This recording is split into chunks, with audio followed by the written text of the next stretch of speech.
کم سے کم بچ ہو جائیں گے۔ سیدنا امام حسین رضی اللہ عنہ جو راستے میں تھے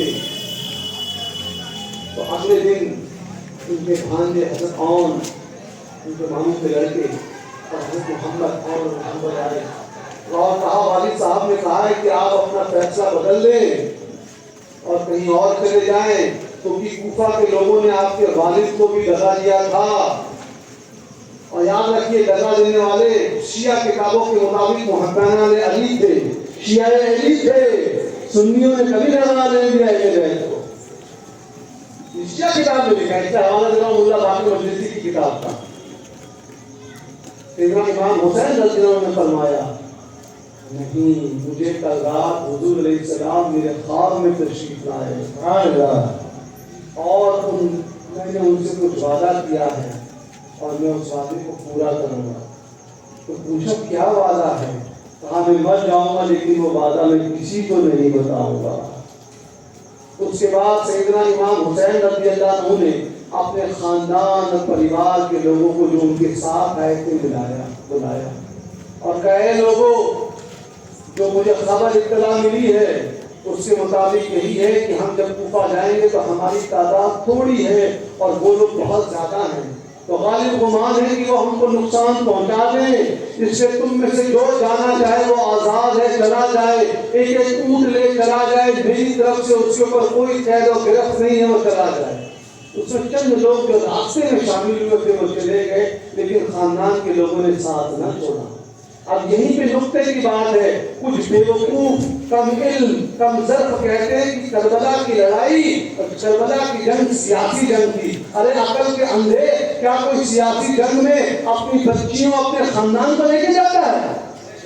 سیاسی جنگ میں تو جیسے ہی وہاں سے آیا کہ آپ ان کی بیعت قبول کر لیجئے، آپ کو سونا چاندی ہیرے جواہرات ملیں گے، ایسا آرام کی زندگی ہوگی۔ اگر یہ سیاست کی بات ہوتی تو سیدنا امام حسین رضی اللہ عنہ سب کچھ لے کے چلے جاتے، لیکن تا قیامت پھر زمین پر کیا ہوتا؟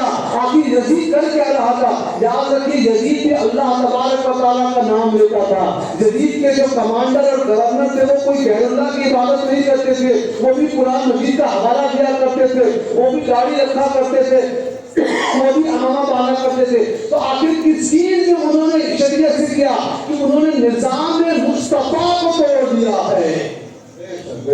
یاد رکھیے جو اصل جنگ ہوئی ہے سیدنا حسین رضی اللہ عنہ اور یزید کے آدمی کے بیچ میں، وہ جنگ تھی نظام مصطفیٰ کو توڑنا۔ نظام مصطفیٰ میں ہے کہ جو اچھا ہوگا، جو دیانتدار ہوگا، جو عالم ہوگا وہ امامت کرے گا، وہ مسلمانوں کا پیشوا ہوگا، جو مسلمانوں کی عزت آبرو اور شریعت کی پابندی کرے گا وہ مسلمانوں کا پیشوا ہوگا۔ یہ ہے نظام مصطفیٰ۔ یزید نے اس کو توڑا اور شرابیوں کو مسجدوں میں امام بنا دیا، زنا کرنے والوں کو مسلمانوں کے اوپر گورنر بنا دیا، لڑکیوں کی عزت کو ڈوبا، لیکن نام وہ بھی اللہ کا لیتا تھا۔ تو یاد رکھیے اصل حسینی وہ ہے جو نظام مصطفیٰ کو قائم کرے۔ نعرہ تکبیر، نعرہ رسالت، علماء اہل سنت۔ اب دو محرم ہو چکا، 3-4 گفتگو چلتی رہی، سیدنا امام حسین رضی اللہ عنہ جہاں جہاں جاتے خود ساتھ ہوتا۔ ایک رات پہلے 9 تاریخ کو حضرت امام حسین رضی اللہ عنہ اپنے ماتھے کو گھٹنوں میں لگا کر بیٹھے ہیں۔ سیدہ زینب جو ان کی بہن ہوئی وہ بغل میں تھی، ایک وہ بیدار ہوئے۔ ان کی بہن نے ان کے بیٹے نے پوچھا حضرت العابدین رضی اللہ عنہ والد بزرگوار کیا ہوا؟ فرمایا ابھی نبی کریم صلی اللہ علیہ وآلہ وسلم اور اطلاع دی گئی ہے کہ ہم شہید کر دیے جائیں۔ حضرت زین العابدین رضی اللہ عنہ کی عمر چھوٹی ہے، پوچھا والد بزرگوار ابا جان کیا ہم حق پر نہیں ہیں؟ فرمایا بیٹا بے شک ہم ہی حق پر ہیں۔ تو بیٹے نے کیا فرمایا؟ اگر ہم حق پر ہیں اور اس کے بعد ہماری جان جا رہی ہے تو ایسی جان اللہ کی راہ میں قربان کرنے کے لیے اگر شور کرتے ہیں۔ اب جہاں پر یہ مرحلہ ہے دشمن سامنے ہے، پانی روک دیا گیا، آپ نے گفتگو سن لی ہے، لیکن تو اہم بات ہے جب سیدنا امام حسین رضی اللہ عنہ نے فرمایا ظہر کا وقت ہوا، وضو کے لیے پانی منگایا، نماز پڑھی، حر نے امام حسین رضی اللہ عنہ کے پیچھے نماز پڑھی، اسی لیے ہم کہتے ہیں حر ایمان لے آیا۔ اتنی مشکل کی گھڑی میں سامنے دشمن ہے، حضور کی زیارت ہو چکی ہے اور اس بات کو معلوم ہے کہ مجھے شہید ہونا ہے، خاندان کے لوگوں کو یہ بات معلوم ہے، ایسی حالت میں بھی حضرت نماز ادا کر رہے ہیں۔ ہمارے نوجوان بچے سوچتے ہیں محرم کا مطلب ہے ڈھول تماشا اور دنگ کرنا۔ اسلام اور حسینیت سسٹم کا نام ہے، اسلام اور حسینیت محبت کا نام ہے، اسلام اور حسینیت ڈسپلن کا نام ہے۔ ہم نے اپنے مرضی سے کسی بھی چیز کو حسینیت بنا دیا۔ آپ کس اہل بیت کا حوالہ دیں گے؟ میں 5-6 سید سادات کا حوالہ دیتا ہوں جو امام بھی گزرے ہیں۔ امام سید ابن عابدین شامی جن کی فتویٰ شامی ہے در المختار، سید تھے حسینی سید، ان کی کتاب اٹھا کر پڑھیے وہ کیا کرتے تھے عاشورہ کے روز۔ داتا گنج بخش علی حجوری جن کی کشف المحجوب ہے، حسنی سید سے ان کی کتاب اٹھا کر پڑھیے وہ کیسا پڑھتے تھے۔ پیر مہر علی شاہ گولڑوی رحمۃ اللہ علیہ گیلانی سید ہیں، نصرن گیلانی ہیں، حسنی ہیں، مشربن چشتی ہے، ان کی کتاب اٹھا کر پڑھیے کہ یہ سید بزرگوں نے ہم کو کیا تعلیم دی ہے اس دن کو منانے کی۔ نہیں، ہم ایسے نہیں منائیں گے، نہ ہم کتابوں کو پڑھیں گے، ہم اپنے مرضی سے کریں گے۔ آپ کو اس دن کی اہمیت معلوم ہے؟ 10 تاریخ کو جب سیدنا امام حسین رضی اللہ عنہ کو شہید کیا گیا، ایک شخص نے کسی نے تیر ان کے ماتھے پر چلائی، کسی نے جسم پر بھالا ڈالا، اور ایک روایت میں کہ شبت نے جو ہے ان کے سر مبارک کو ان کے گھر سے الگ کیا۔ اور بعض روایتوں میں آتا کہ حضور علیہ السلام نے ایک سپنے میں خواب میں دیکھا تھا کہ حضور کے خاندان کے لوگوں کو ایک سفید کتا ان کے خون کو پی رہا ہے، اور یہ جو شمر تھا اس کو لیپرسی کی کوڑ تھا، اس کے بدن میں پورا سفید سفید تھا، اور جب اسی نے سیدنا امام حسین رضی اللہ عنہ کے سر کو دھڑ سے الگ کیا۔ اب یہاں پر یزید کے کچھ حمایتی آتے ہیں، کیا کریں گے، ہر جگہ منافق رہتے ہیں۔ یزید کا کردار سمجھ لیجیے حدیث شریف کی روشنی میں۔ امام ابو یعلا اپنی مسند میں حدیث نقل فرماتے ہیں، اللہ کے رسول صلی اللہ علیہ وآلہ وسلم نے فرمایا میری امت میں وہ شخص، پہلا شخص جو میری سنتوں کو بدلے گا اور جو فتنے فساد اور غلط چیزوں کو رائج کرے گا اس کا نام یزید ہوگا۔ نام لے کر حضور نے فرمایا اس کو، اور کچھ کمبخت یزید کو امیر المومنین کہتے ہیں معاذ اللہ۔ امام ابن حجر عسقلانی رحمۃ اللہ نقل فرماتے ہیں کہ جو خلیفہ جو مسلمانوں کے رولر گزرے عمر بن عبد العزیز رحمۃ اللہ علیہ، ان کے سامنے کسی نے یزید کو امیر المومنین کہہ دیا تو بلوایا اور اس کو 20 کوڑے لگوائے۔ جو لوگ یزید سے محبت کرتے ہیں، امام ابن حجر عسقلانی کیا فرماتے ہیں، میں ابھی تقریر میں آنے سے پہلے پورا عربی متن انگریزی ترجمے کے ساتھ بھیج کر آیا ہوں۔ امام ابن حجر عسقلانی فرماتے ہیں یزید سے وہی محبت کرے گا جس کے دل میں ایمان نہ ہوگا کہ اللہ سے محبت اور اللہ سے بغض، اس کی یہ دلیل ہے کہ یزید سے نفرت کرنی جائے۔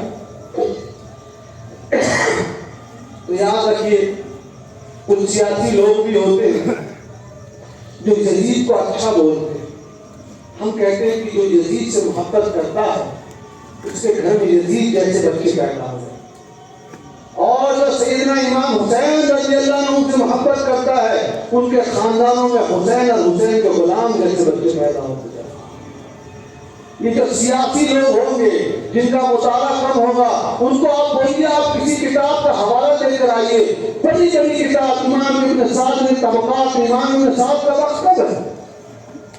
250 ہجری کے آس پاس امام ابن سعد ہے، 150 ہجری، ان کی طبقات ابن سعد 8 جلدوں میں ہیں. انہوں نے لکھا، ابن اثیر نے لکھا، ابن اثیر جزری نے الکامل میں، تہذیب التہذیب میں ابن حجر نے لکھا، البدایہ میں ابن کثیر نے لکھا، ان تمام مؤرخین اور محدثین نے لکھا ہے کہ جو رائے آئی ہے کہ یزید کے بارے میں زبان کو خاموش رکھو، یہ اس کے اخلاق اور کردار کے بارے میں نہیں ہے. اس میں تو سب کا اتفاق اور اجماع ہے کہ وہ شرابی تھا، کبابی تھا. صرف جو علماء نے بعض نے کہا کہ خاموش رکھو، وہ اس کی ایمان کے متعلق ہے، کیونکہ جو خبر آئی تھی وہ خبر واحد تھی، اور خبر واحد پر احناف کے نزدیک جو ہے قول نہیں کیا جاتا ہے. لیکن اس کے اخلاق اور کردار کے خراب ہونے میں کوئی وہ نہیں، شک نہیں ہے. اب سنیے، جو لوگ اس کی حمایت کرتے ہیں، جب سیدنا امام حسین رضی اللہ عنہ کو شہید کر دیا گیا، ان کے سر مبارک کو یاد کر کے جائیں، بہت مزیدار اور زوردار حوالہ ہے، اس کو سب بچے یاد کر کے جائیں. ان کے سر مبارک کو ایک پلیٹ میں رکھ کر عبداللہ ابن زیاد اور پھر یزید کے پاس پہنچا. مستند حوالہ دے رہا ہوں. امام جلال الدین سیوطی نے اس کو شرح السرور میں نقل فرمایا ہے، امام طبرانی نے اس کو اوسط میں نقل فرمایا ہے، اور جو سب سے سخت والے محدث ہوئے حافظ ذہبی، انہوں نے اس کو نقل فرمایا ہے کہ جب ان کا سر دھڑ سے الگ ہو کر پلین میں لے کر جایا جا رہا تھا تو ایک شخص وہاں سورہ کہف کی تلاوت کر رہا تھا، اور اس آیت کا مفہوم یہ ہے، بتاؤ اس آیت کا کہ یہ کتنی اچرج کی بات ہے کہ وہ لوگ اتنے دنوں تک گفا میں رہے اور اس کے بعد وہ بیدار رہے. تو ان کا سر امام حسین رضی اللہ عنہ کا سر بول پڑا کہ یہ میرا سر کا بولنا، یہ اس سے بڑی تعجب کی بات ہے. امام حسین کے سر کا دھڑ سے الگ ہونے کے بعد کلام کرنا بالکل صحیح روایت سے ثابت ہے، یاد رکھیں. اور میں نے حافظ ذہبی کا حوالہ اس لیے دیا کہ جو کچھ کم علم جن کا مطالعہ نہیں ہوتا ہے، خاص کر جو اہل حدیث سلفی ہوتے ہیں، انگریزی میں پڑھتے ہیں، نہ عربی پڑھ سکتے ہیں، نہ اردو پڑھ سکتے ہیں، نہ فارسی پڑھ سکتے ہیں، مجتہد میں گھومتے پھرتے ہیں، ان کے لیے حوالہ دیا ہے میں کہ حافظ ذہبی نے اس واقعے کو نقل کرنے کے بعد کیا لکھا، کہا اس میں کوئی تعجب کی بات نہیں ہے. ایک دوسرے فنا بزرگ بھی تھے، ان کو اوپر ظلم و ستم کیا گیا اور ان کے سر کو لٹکا دیا گیا، لیکن ان کا سر الگ ہو گیا، سر کو کاٹ کے گھر سے الگ کیا گیا اور شہر میں چوراہے پر ایک اونچی کھمبے پر لٹکا دیا گیا. لیکن وہ سر اپنے آپ چلا ہو جایا کرتا تھا اور سورہ قرآن مجید کی تلاوت کیا کرتا تھا. اس کو لکھنے کے بعد حافظ ذہبی جو غیر مقلدین جس کو بڑا پسند کرتے ہیں، وہ کہتے ہیں اس سے امام حسین رضی اللہ عنہ کو یہ واقعہ ہونا کوئی تعجب کی بات نہیں. اگر آپ کا مطالعہ نہیں تو ہماری کمی تھوڑی. امام جلال الدین سیوطی نقل فرماتے ہیں اور بڑے بڑے محدثین نے نقل کیا. امام زہری نقل فرماتے ہیں کہ جب امام حسین رضی اللہ عنہ کو شہید کیا گیا، اس کے بعد بیت المقدس میں جس پتھر کو اٹھایا گیا اس کے نیچے خون ملا، آسمان لال ہو گیا، یعنی وہ غم کا عالم تھا. تو سیدنا امام حسین رضی اللہ عنہ اللہ کی رضا کے واسطے، اور اللہ تعالیٰ نے اس دن کو کیوں چنا، بس آخری وقت پہ ہے 10 محرم، اس کو عاشورہ کہتے ہیں. اس کی اہمیت کیا ہے جان لیجیے. یہ دن بڑا خاص ہے. اللہ تبارک و تعالیٰ نے ہر امت کے لیے کچھ دن کو خاص کیا ہے. حضور کی امت کے لیے ہفتے کا کون سا دن خاص ہے؟ جمعہ. حضرت موسیٰ علیہ السلام کے لیے کون سی امت کے لیے کون سا دن خاص تھا؟ سیٹرڈے، سنیچر کا دن. حضرت عیسیٰ بن مریم علیہ السلام کی امت کے لیے کون سا دن خاص تھا؟ سنڈے کا دن. حضور کی امت کے لیے کچھ خاص راتیں عطا کی گئی ہیں، ہے نا، جیسے شب برات، شب طلعت قدر، ہے نا. اس رات کو عبادت کریں گے تو ہزار سال کی عبادت ہے، کیونکہ جو حضور سے پہلے جو انبیاء علیہ السلام کی دنیا میں تشریف لائے، ان کی امتیوں کی عمر 300 سال 400 سال ہوا کرتی تھی، تو بہت عبادت کرتے تھے. اللہ تعالیٰ نے اپنے حبیب کے امتیوں پہ کرم فرمایا کہ حضور نے فرمایا میرے امتیوں کی ایوریج عمر 60 سے 70 سال ہے. صحیح حدیث ہے. حضور نے فرمایا میرے امتیوں کی اوسط عمر کتنی ہے؟ 60 سے 70 سال. تو حضور کی امت کا عمل ہوا کہ امت تو چھوٹی دی گئی لیکن اس امت کو خاص راتیں دی گئی ہیں جہاں پر عبادت کریں گے تو مہینوں مہینوں عبادت کا ثواب ملے گا. اللہ تعالیٰ کی بارگاہ میں کچھ دن کچھ ایام کچھ وقت جمعہ کے وقت آ گیا کہ جمعہ کے دن ایک ایسا وقت آتا ہے جو دعا قبولیت کا وقت ہوتا ہے. تو اللہ تعالیٰ نے کچھ دنوں کو کچھ مہینوں کو کچھ اوقات کو خاص مرتبہ دیا ہے. اب یہ جو تاریخ ہے 10 محرم یہ اللہ تعالیٰ کی بارگاہ میں شروع سے بڑی مقبول ہے. بعض ضعیف روایتوں میں آتا ہے کہ اسی دن حضرت آدم علیہ السلام کی دعا قبول ہوئی تھی. اسی دن حضرت یونس علیہ السلام کی دعا قبول ہوئی تھی بہت پہلے.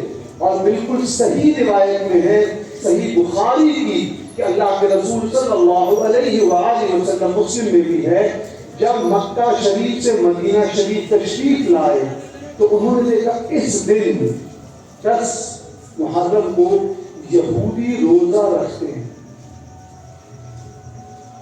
حضور نے پوچھا یہودی روزہ کیوں رکھتے ہیں اس دن؟ صحابہ کرام نے عرض کیا یا رسول اللہ صلی اللہ علیہ وآلہ وسلم اسی دن حضرت موسیٰ علیہ السلام کو فرعون سے نجات ملی تھی. آپ کو معلوم ہے نا فرعون خدا کا دعویٰ کرتا تھا خدائی کا دعویٰ کرتا تھا. حضرت موسیٰ علیہ السلام نے اس کو دین کی دعوت دی. تو جب حضرت موسیٰ علیہ السلام ریور کو سمندر کو کراس کر کے چلے گئے کراس کر دیا اور فرعون اور اس کا لشکر کرنے لگا تو وہ وہیں پہ غرق ہو گیا. تو اسی دن حضرت موسیٰ علیہ السلام کو فرعون سے چھٹکارا ملا تھا. اسی لیے ہم یہودی لوگ اللہ کا شکر ادا کرتے ہیں کہ تو نے جس نبی کو بھیجا تھا اور ہم جس نبی کے امتی ہیں تو نے اسی دن ان کو کامیابی دی تو ہم شکر کے طور پہ روزہ رکھتے ہیں. یہ بخاری اور مسلم کی حدیث. حضور علیہ السلام نے فرمایا مجھ پر زیادہ حق ہے کہ میں بھی اس لیے اللہ کا شکر ادا کروں کیونکہ وہ بھی اللہ کے بھیجے ہوئے نبی تھے میں بھی اللہ کا بھیجا ہوا نبی اور رسول ہوں. اسی لیے میں بھی روزہ رکھوں گا اور اگلے سال میں حیات میں رہا تو میں 2 دن روزہ رکھوں گا 9 اور 10 کیونکہ 10 کو صرف یہودی رکھتے ہیں. اور حضور نے فرمایا من تشبہ بقوم فہو منہم جو جس قوم کی مشابہت کرتا ہے اس کا خیال خیال حساب اس کے ساتھ ہوتا ہے. تو ہم یہودی جیسے نہ دکھیں اسی لیے ہم کو 2 دن روزہ رکھنا چاہیے. اور حضور نے فرمایا صحیح مسلم کی حدیث میں جس نے عاشورہ کا 10 محرم کا روزہ رکھا اللہ تعالیٰ اس کے پچھلے 1 سال کے گناہوں کو معاف فرما دیتا ہے. اور یہاں گناہوں سے مراد صغیرہ گناہ ہے چھوٹے گناہ قتل کیا ہو چوری کیا ہو زنا کیا ہو جھوٹ بولا ہو یہ گناہ کون سے ہوتے ہیں بڑے گناہ کبیرہ. اس کو معافی کے لیے کیا ہے سچے دل سے اللہ تعالیٰ کی بارگاہ میں جا کر رو کے گڑگڑا کر توبہ کرنا اور دل میں یہ عہد کرنا کہ آپ سے میں گناہ نہیں کروں گا جس کو توبۃ النصوح کہتے ہیں. جب تک توبہ نہ ہوگی بڑے گناہ معاف نہیں ہوں گے. اور اگر کسی کا حق لیا ہے آپ نے کسی کا 50,000 روپیہ لے لیا اور واپس نہیں دے رہے ہیں اور اللہ تعالیٰ سے معافی مانگ رہے ہیں تو نہیں اس کا حق ادا کرنا پڑے گا. یاد رکھیے امام حسین رضی اللہ عنہ نے جہاں حقوق اللہ نبھایا نماز کو ادا کیا وقت پر وہیں پر اپنے نانا جان نبی کریم صلی اللہ علیہ وسلم کی دی ہوئی خوشخبری کو شہادت کو قبول کیا وہیں اپنے پریوار والوں کو خاندان والوں کی تربیت کی وہیں ان کو شریعت پہ چلنے کی پابندی سکھائی. آج کیا پیغام ہے آج مسلمانوں کو شہدائے کربلا سے جب اس محفل سے جائیں تو کیا لے کر جانا ہے؟ کیا ہم یزیدیوں کی طرح ہیں جو گانا سنتے ہیں نماز نہیں پڑھتا تھا مرغوں کی فائٹ کرتا تھا؟ ہم تو حسینی ہیں کہ نہیں حسینی؟ حسینی شریعت کے پابند ہوتے ہیں تلاوت قرآن پاک کرتے ہیں ایصال ثواب کرتے ہیں اہل بیت کی شان میں اس دن محفل اور مجلس کرتے ہیں دعائے عاشورہ پڑھتے ہیں. جو روزہ رکھ سکتے ہیں وہ روزہ رکھیں جو نہیں رکھ سکتے ہوں وہ صدقات کریں وہ سبیل لگاتے ہیں وہ کھچڑا حلیم بنواتے ہیں. سب کس نیت سے سیدنا امام حسین رضی اللہ عنہ کی ایصال ثواب کی نیت سے. یہ حسینیوں کا طریقہ ہے. لیکن بڑے دکھ کی بات آج موضوع نہیں ہے. جو ہماری نوجوان نسل آ رہی ہے وہ کہتی تو اپنے آپ کو حسینی ہے لیکن ان کا طریقہ حسینیت والا نہیں. جو رات بھر حملہ کر رہے ہیں ان کو پوچھا جائے بیٹا سورہ فاتحہ صحیح کتابوں نہیں بتاتا ہے. وہ کلمہ غلط پڑھتے ہیں لا الہ الا اللہ محمد رسول اللہ ہے. میں نے سنا ہے بچے محمد رسول اللہ پڑھتے ہیں. یاد رکھیے آپ کو اہل بیت سے محبت ہے, اسلام سے محبت ہے تو پڑھیے, مطالعہ کیجیے کہ اسلام کیسے آیا.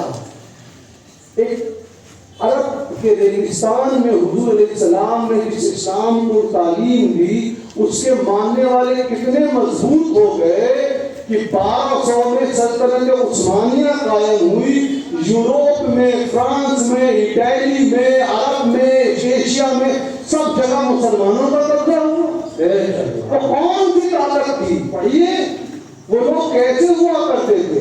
محمود غزنوی کا واقعہ پڑھیے, غوری کا واقعہ پڑھیے, سیدنا خواجہ غریب نواز بندہ نواز کا واقعہ پڑھیے, سیدنا نظام الدین اولیاء سیدنا صابر پاک کا واقعہ پڑھیے رضوان اللہ علیہ, سیدنا شیخ عبد القادر جیلانی رضی اللہ عنہ کا واقعہ پڑھیے کہ انہوں نے اپنی زندگی کو کیسے بتایا اور گزارا. ویسی زندگی ہم گزاریں گے تو انشاءاللہ کامیابی. وہ پڑھتے مطالعہ کرتے. یہ جو بل چمک رہا ہے, یہ جو آپ نے چشمہ لگایا ہے, یہ بل تو اس پیروں میں ڈھونڈا, لیکن جو آپ نے چشمہ لگایا ہے it was invented by a Muslim scientist called Ibn Haytham. Your blood circulation was discovered by a Muslim scientist called Ibn Nafis. Algebra جو لفظ الجبرا ہے مسلمانوں کی طرف سے ہے. لفظ کیمسٹری مسلمانوں کی الکیمیا سے بنا ہے. لفظ شوگر جو چینی کو کہتے ہیں وہ عربی لفظ شکر سے بنا ہے. آپ پڑھیں گے تو معلوم چلے گا کہ مسلمان کتنے بڑے بڑے سائنسداں گزرے ہیں, کتنے بڑے بڑے اولیاء اللہ گزرے ہیں. سب کی زندگی میں ایک چیز کامن تھی کہ وہ ڈسپلن اصول کے مطابق زندگی جیتے تھے. سبحان اللہ سبحان اللہ. ان کا سونا جاگنا عبادت کرنا اسلام اور شریعت کے مطابق ہوا کرتا تھا. جب سے ہمارے نوجوانوں میں من چاہا دین آ گیا, ڈو اٹ یور سیلف. آج من کر رہا ہے رات بھر جاگیں گے, کل مغرب پڑھیں گے, پرسوں عشاء پڑھیں گے, اگلے دن سب کچھ غائب کر دیں گے. یاد رکھیے اللہ تعالیٰ کو ہمارے سجدوں کی ضرورت نہیں ہے. وہ اللہ تبارک و تعالیٰ تھا, ہے اور رہے گا. اس کا تو یہ اتنا عالی مقام ہے, وہ تبارک و تعالیٰ ہے کہ اگر وہ چاہے تو کسی غیر کے دل میں ایمان ڈالے اور اس کو پھر محدث بنا دے, اس کو پھر مفسر بنا دے.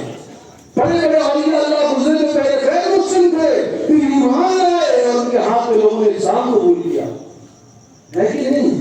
تو کبھی اس بات کو فخر اور غرور مت کیجیے کہ آپ 2 رکعت نماز پڑھ کے بہت بڑا کام نہیں. اللہ تعالیٰ کو عاجزی پسند ہے. تکبر مت کیجیے. حسینی لوگ عاجزی کے ہوتے ہیں, حسینی لوگ شریعت کے پابند ہوتے ہیں, حسینی لوگ بچوں کی تعلیم دیتے ہیں, حسینی لوگ اپنے بچے کے دلوں میں اہل بیت کی محبت ڈالتے ہیں, حسینی اپنے بچوں کے گھروں میں اور اپنے گھروں میں حضور کی تعلیمات کو عام کرتے ہیں. یہ ہے حسینی ہونے کا صحیح مطلب. کل 10 تاریخ ہے, محرم کی 10 تاریخ کو عاشورہ کہتے ہیں. اس دن روزے رکھنے کی ایک فضیلت میں نے بتا دی. جو روزہ رکھ پائے الحمدللہ, جو نہ رکھ پائے وہ قطعی ایسا کام نہ کرے کہ ہم جن کے غلاموں کے غلام ہیں لوگ ان کی طرف انگلی اٹھائیں. ہم نے میلاد النبی میں کئی شہروں میں جلوس ہوئے. اللہ تعالیٰ کا کرم ہے, اللہ کوئی بڑی بات نہیں. جس شہر میں نے تقریر کی ہے میلاد النبی سے پہلے وہاں حالت بدل دی ہے. ہم نے کہا جب آپ کا جلوس نکلے گا تو پرکار ہوگا, بڑے بڑے تختے ہوں گے, اس میں ہندی میں حدیث شریف لکھی ہوگا جنت ماں کے قدموں کے نیچے ہے, اپنے پڑوسی کا حق ادا کرو, صفائی آدھا ایمان ہے. جب غیر مسلموں نے ان کو دیکھا تو کھڑے ہو گئے اور فوٹو کھینچ رہے ہیں. بولے ہم کو معلوم نہیں تھا کہ اسلام کی یہ شکشا ہے. آپ جب جلوس نکالے محرم کا تو اس میں نغمہ پڑا نہیں, منقبت امام حسین پڑھے, اہل بیت کی شان میں اشعار پڑھے, خوشبو لگا کے بعد وضو جائیں, محفل میں بیٹھ کر تلاوت قرآن پاک کرے. یہ اصل حسینی ہونے کا مطلب جو آپ کے لیے بھی فائدہ ہے اور آپ کی آنے والی نسلوں کے لیے بھی فائدہ ہے. ہم دوسروں کو کیوں موقع دیں؟ اگر آپ کر رہے ہیں تو آپ کرتے کہ کوئی آج ہندوستان آزاد ہم وہاں گولی کر سکتے کرو نہیں کرے تو، لیکن شریعت میں اس کی اجازت نہیں ہے۔ بھائی شراب کی دکان کھلی ہے کہ نہیں باہر؟ بالکل شہر میں گورنمنٹ کی طرف سے بھی کرا ہے، لیکن آپ کسی بھی مسلمان سے پوچھیں گے تو وہ کیا بولے گا؟ شراب حرام نہیں بولے گا نا بھائی۔ اگر کوئی جا کر پیے تو اس کے پینے سے وہ چیز تھوڑی بہت حرام ہو جائے گی۔ اسی طرح علماء مشائخ آپ کو سچی بات بتائیں گے، حسینیت کی تعلیم دیں گے۔ اگر آپ چاہتے ہیں کامیابی حاصل ہو، سیدنا امام حسین رضی اللہ عنہ سے روحانی فیض کس کو پہنچا؟ سیدنا بندہ نواز یسوع دراز گلبردی کو پہنچا۔ سیدنا خواجہ کبیر نواز معین الدین چشتی جو امام حسین کی اولاد ہے، معلوم ہے آپ کو امام حسین کی اولاد ان کو پہنچا۔ سیدنا ابن عابدین شامی ان کو پہنچا۔ تو جو ان کے نسبی بیٹے ہیں ان سے زیادہ آپ کو محبت ہوگی امام حسین سے؟ فرضی بات ہے۔ انہوں نے جو طریقہ بتایا، جو خاندان کے لوگوں نے طریقہ بتایا، اس طریقے کے مطابق آپ بتائیے، انشاءاللہ تعالی یہاں بھی کامیابی ہے، وہاں بھی کامیابی ہے۔ وجزا اللہ عنا سیدنا محمد صلی اللہ علیہ وسلم۔ السلام علیکم ورحمۃ اللہ وبرکاتہ۔